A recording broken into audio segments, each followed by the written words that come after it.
What's being called a disastrous debate for President Joe Biden is raising questions about his future. After a shaky and confusing performance last night, a much more energetic Joe Biden showed up at a campaign rally today. Take a look. Making sure that we're able to make every single solitary person eligible for what I've been able to do with the COVID.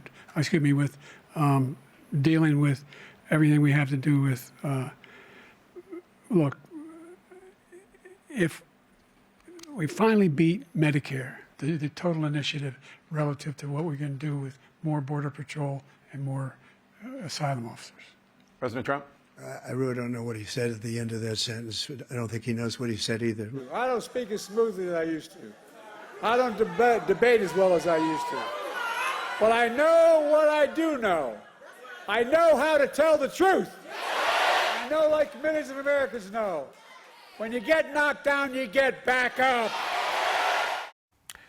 There were calls by some Democrats to look for a new presidential candidate after the debate. Others were quick to come to Biden's defense. There's always a truth-telling session when these things happen. Joe Biden is not averse to hearing things that are bad. He has to make the decision about whether he's going to be a candidate or not. He has done that, and he's going to be the nominee. No question the president was not his best last night, but we got a long way to go until the election. Where he did obviously have some sort of throat challenge or perhaps was sick, I don't think it's going to matter at the end of the day. He was clearly articulate. I mean, he stumbled upon a few words, but Trump was clear, he was concise, he was misleading, and he was untrustworthy. Stay the course. Chill out. Chill out. So where do Democrats go from here? Michael Starr Hopkins is a political strategist who previously worked on the political campaigns of former President Barack Obama and former presidential candidate Hillary Clinton. Bruen is the president of the Global Situation Room. He was director of global engagement at the White House and built a number of President Obama's legacy international initiatives. And they both join me now. Gentlemen, it's good to see you. Thanks for taking the time. Good to be with you. See you. Michael, let's start with you. How tough of a watch was that for you last night, and how do you feel about the president going forward today? Look, it was a cringeworthy debate. I think we can all admit that, whether you're Democrat or Republican. But at the end of the day, I voted for Joe Biden in the first election. If he's at the top of the ticket, I'll vote for him again. The question that Democrats really need to ask themselves is if they're prepared for there to be another event last night, what's the game plan? Nobody's saying that Joe Biden needs to get pushed aside, but we've got to have a plan if this happens again.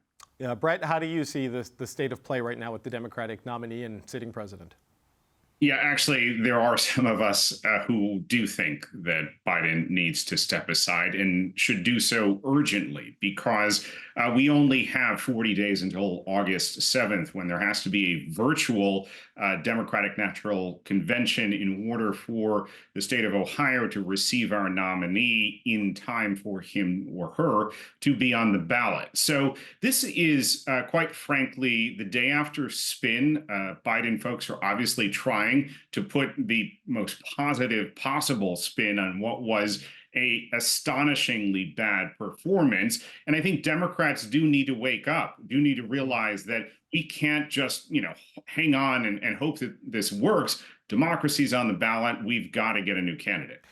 Michael, the Joe Biden we saw today, I've been at a few international events with him, and he came here to visit Ottawa. That's the Joe Biden we're kind of used to seeing. Last night was something completely different, though. I know they said halfway through he had a cold. Boy, he came out. His voice was different. He sounded shaky. A lot of people watched that. I mean, that contrast is bad with the American people right now. Yeah, it was a nightmare. And I think the senior team who helped him prepare for that debate need to be held accountable, because there wasn't any knowledge previously given to the press that he had a cold. Right. It wasn't until he spoke up and said that he had that then the press came out and was told that he had a cold. At the end of the day, when you look at the numbers, 40% of Americans who saw that debate still said that they're going to vote for President Biden. That's something that I see as a win, but it's not something that Democrats can rely on. Look, Brett has a really good point. If we're going to turn out Democrats, we need to have someone that they can rely on. And based on that performance, I don't know how any Democrat can be confident that he stands the chance to make it through an entire second term. So, Brett, this is interesting because all the polling that has been done about concerns about Biden's age, people get angry about this, right, in the Democratic and progressive base in the United States because they think it's unfair. But then we saw last night. And we saw Ezra Klein essentially do an essay earlier this year saying Biden has the judgment to do the job, but he doesn't have the stamina to win the election. And that looks like what we saw last night. So how serious is the movement, do you think, in Democratic ranks to push for change at the top of the ticket?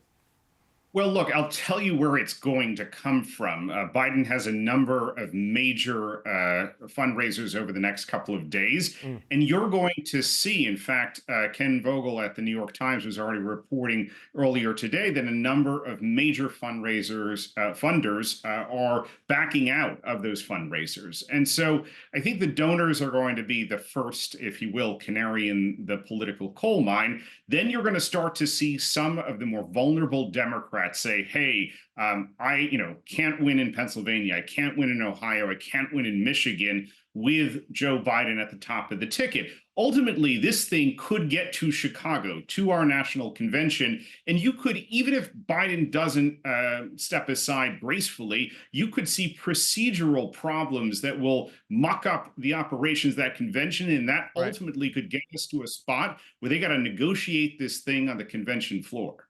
Well, historically, Michael, Democratic conventions in Chicago when there's conflict overseas, never been a problem for the party. So who knows what Joe Biden is going to do? Like the immediate response I saw from all of the pundits on the American networks was about panic in the Democratic ranks and talking about the need for change. But as Brett points out, the pushback today is like, I don't debate as well as I used to, and this sort of thing. If they have to make a move, we saw Gavin Newsom as an effective surrogate for him, the Democratic governor of California. People talk about Gretchen Whitmer, they talk about Sherrod Moore. Where is the person? Is it Kamala Harris? Who do the Democrats turn to on such a short runway to beat a guy like Donald Trump? I think that's one of the real problems. If you pass over the vice president, you're passing over a black woman. Black women are the strongest supporters of the Democratic Party. But then you've got Wes Moore, you've got Gavin Newsom, you've got Pete Buttigieg, you've got Governor Whitmer in Michigan. There's a strong Democratic bench. But at the end of the day, the only person who's going to be able to decide is whether they step aside is Joe Biden and Jill Biden. They've got to be the ones to do this. If Democrats push out the president, it's going to fracture the party in a way that we haven't seen since even before 1968 in Chicago. So Brett, given all of that, and this regicide is messy, right? And that's essentially what's being contemplated now in public to force out a guy who beat Donald Trump. I mean, what do they do and who do they turn to if you're the Democratic Party right now? Well, here's the thing, is Joe Biden has clung on to this idea that I'm the only guy to beat Trump and I am the best guy or the best candidate to go up against him. But what we saw last night was clearly he is far from our best candidate. And I think all of the folks that Michael just mentioned would be far better options. And Democrats right now, I don't know, maybe you can see the buzz circulating around us in Washington, are talking about anyone other than Biden. How do we put them forward? How do we get to a spot where we are not as nail-bitingly close in this election? And Lord knows after last night how much more Biden may fall in the polls. But ultimately, I think this thing is going to come down to a number of Democratic donors, a number of Democratic leaders saying Biden has got to go. This is a Lyndon Baines Johnson moment in 1968, to pull out another reference, where he finally had to accede to the demands of his base. Yeah, count me out, right? Is more or less where that ended up. So Michael, if it doesn't get to that point, if Joe Biden, as he said today, intends to stay, how do the Democrats move forward knowing there's like 20 attack ads in that debate alone from last night? Yeah, I think Democrats have to be really honest about what they saw last night. That wasn't a president who really seems up to making the best case for himself. And so they're going to have to rely on surrogates, and they're really going to have to lean on the fact that it's going to take an entire village to win this election. It's hard for Democrats to make the argument that Donald Trump is an existential threat while also putting up Joe Biden as the candidate against him after what we saw last night.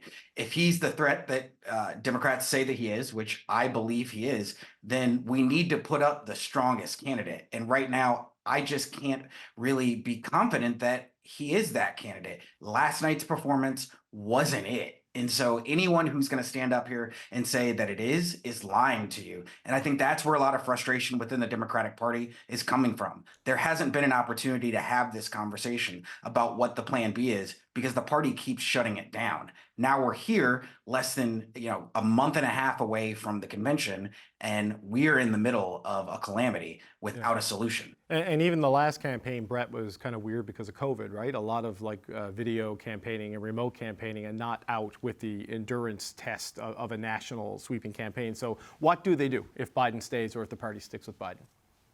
Well, here's the problem. We already have had Biden relegated to the residence of the White House too often. He's not done a whole lot of interviews. He's not been out there as much as he needs to be as president. I think, unfortunately, we're going to see less of him, which will cede more territory, more oxygen to Trump, and he will just churn out at those rallies lots of that viral content. And so Democrats, as Michael's saying, have got to figure out a way to put forward surrogates. The idea that I keep on talking about is if Biden puts forward a list of his cabinet nominees for the next term, some of them potentially Republicans like Liz Cheney, Mitt Romney. I think that can help to win over independents and moderate Republicans, because remember, those are the folks we really need to come over to our side in order to get this thing over the line. Yeah, a lot of those Nikki Haley voters you need to kind of become Joe Biden voters is going to work. Gentlemen, we're out of time. We'll probably check in with you again later this summer as this develops. Michael Starr, Hopkins, and Brett Bruen, thanks so much for joining us. Hey, thanks so much.